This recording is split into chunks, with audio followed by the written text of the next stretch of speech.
Okay, so the steering wheel makes that noise. So what I'm gonna do is I'm gonna replace it with this bushing.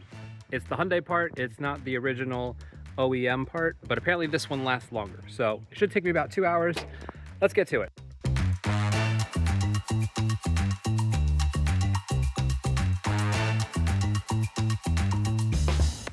So I was really hoping that this was the problem. Unfortunately, it is not. So yeah, I guess I'm gonna put that back together and probably have to replace the steering rack. This bolt has to be one of the most stubborn bolts I've ever come across, ever. Only seconded right now by the tie rod end that refuses to come out.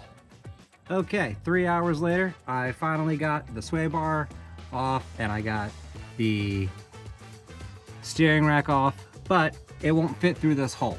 So I got it detached finally, but now I gotta take the sway bar off, which is fine because I gotta replace these sway bar links because they're going kind of bad. So I'm replacing the sway bar links because one of them has a torn boot, not good. They're also 2 different lengths, so I'm gonna get them the same length. So I replaced them with some Godspeeds. The part number is this, if you want it. All right, I figured it out. It was a janky steering rack, no noise. Okay, now it is time. I can finally replace the blown out stock suspension in the rear with some new / used ones that I got from eBay. In this particular case, they are a little bit used. There's a little bit of like rust on the adjustments for the ride height. The dampener was a little bit stuck, so I had to loosen that up to make sure it was actually functioning properly.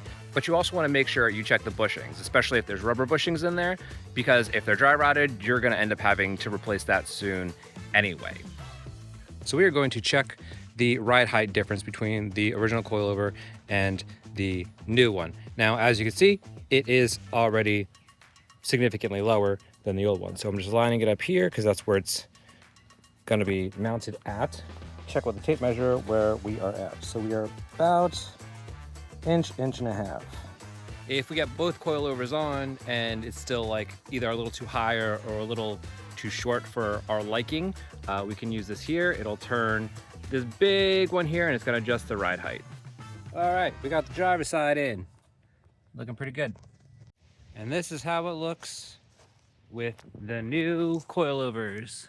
Looks a little bit better, a little bit lower, a little bit more, what's the word, unified. So now I need to go get this car aligned and see how it does after that, because right now it's probably really bad. So I managed to replace the rear coilovers, some of the front suspension, including the tie rod ends, the sway bar links, and the steering rack. And now I don't have that dead spot in the middle, and it's not pulling to the left when I accelerate anymore, which is really exciting because I didn't really feel like I wanted to die that day. So I just got it aligned, it feels great, and now I'm gonna do the next thing, which is wrapping the car for the first time ever, and that's gonna be super exciting. So if you wanna see me mess that up, hit the like and subscribe, and if you want to, take a couple guesses down in the comments to see how I'm gonna wrap this car up. Anyways, I'll see you guys in the next one.